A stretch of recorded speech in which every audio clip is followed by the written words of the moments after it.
Hello friends, welcome to my YouTube channel.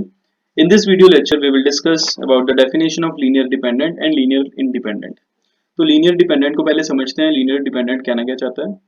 Basically हम एक set लेते हैं S जिसमें हमारे पास वेक्टर्स हैं, मान लो n वेक्टर्स हैं। आपने इन n वेक्टर्स का एक लीनियर कॉम्बिनेशन लिखा जो कि 0 के बराबर हो, like this, so on to alpha n, vn is 0।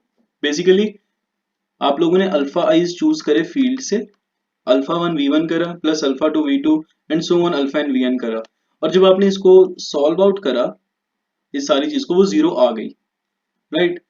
And यहाँ पे जो एटलीस्ट एक अल्फा आई ऐसा था जो कि नॉन जीरो था। अब ऑब्वियसली अगर अल्फा आई सारे 0 होगी तो ये कॉम्बिनेशन ऑफ कोर्स 0 ही होगा, राइट। बट यहाँ पे हमारे पास एटलीस्ट एक ऐसा अल्फा आई आ गया जो कि नॉन जीरो हो। सो वैसे सेट को हम क्या बोलेंगे? Linearly dependent set.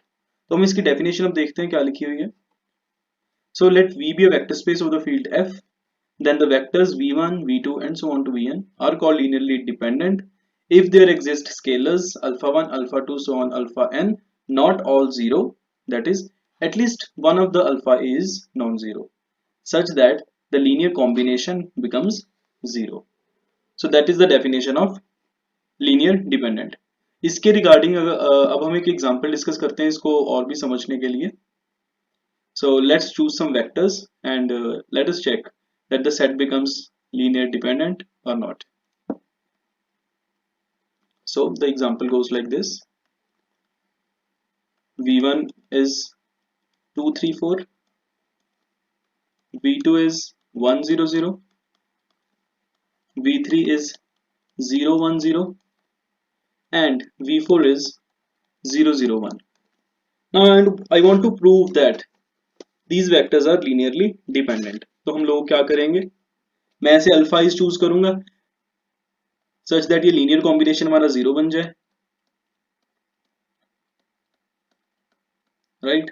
So let me take alpha 1 to be 1, okay, alpha 2 be 2 minus 2, alpha 3 to be minus 3 and alpha 4 to be minus 4. And once you solve this, 1 times 2 3 4, that will be 2 3 4 plus alpha 2 times the second vector, that will become minus 2 0 0 plus, now the minus 3 times the third vector, that will be 0 minus 3 and 0, and the last would be 0 0 and minus 4. Now when you will add up all these, 2 minus 2 0 0, this will become 0 and similarly 0 0, right. So basically हमारे पास ऐसे अल्फाइज आ गए such that ये हमारा linear combination जो है वो भी 0 बन गया, ठीक है। तो ऐसे सेट को हम क्या बोल देंगे? Linearly dependent. और बिल्कुल ही इसके उल्टी डेफिनेशन है लीनियरली इंडिपेंडेंट की। V be a vector space, then the vectors vi's are called linearly independent over the field F if there exist scalars, all of them to be 0, such that the linear combination is 0. So पहले आप इसका linear combination लिखोगे and on solving if that all the alpha is comes to be 0, so that implies the set is linearly independent. जैसे कि for example अगर आप v1 को choose करते हो 2 0 0, v2 को आप चूज कर लो 0 3 0 एंड v3 टू बी 0 0 4। अब मैंने शो करना है ये जो सेट है ये लीनियरली इंडिपेंडेंट सेट है, तो मैं स्टैंडर्ड अप्रोच यहाँ पे लगाऊंगा, alpha 1 times the first vector plus alpha 2 times the second vector and alpha 3 times the third vector, और इस कॉम्बिनेशन को मैं 0 रखूंगा और चेक करूंगा कि मेरे सारे अल्फा आई 0 आते हैं या नहीं आते।